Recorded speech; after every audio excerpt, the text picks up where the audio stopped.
అందరికీ నా నమస్కారం అండి.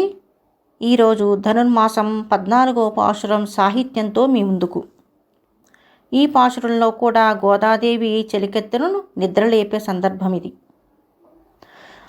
ఆ 9వ గోపికతో గోదా అమ్మవారు మాట ఇవ్వగానే సరికాదు, నిలబెట్టుకోవాలి కదా అని మందలిస్తున్న సందర్భం.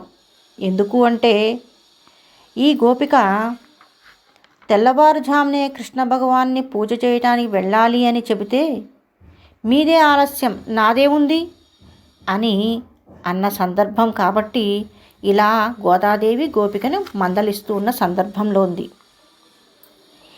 உங்கள் புஜக்கடைத் தொட்டத்து வாவியுள் செங்கல் நீவான் நெகிழ்ந்து ஆம்பலவாய் கும்பினகான் செங்கல் பொடிக்கூரை வெண்பல் தவத்தவர் தங்கள் திருக்கோயில் செங்கிடுவான் போகின்றார் எங்கள் முன்னம் எழுப்புவான் வாய் பேசும் நங்காய் எழுந்திராய் நாணாதாய் நாவுடையாய் செங்கோடு சக்கரம் ஏந்தும் தடக்கையன் பங்கய கண்ணானே பாடையரோர் எம்பாவாய் ஆண்டாள் திவ்ய திருவடிகளே சரணம்.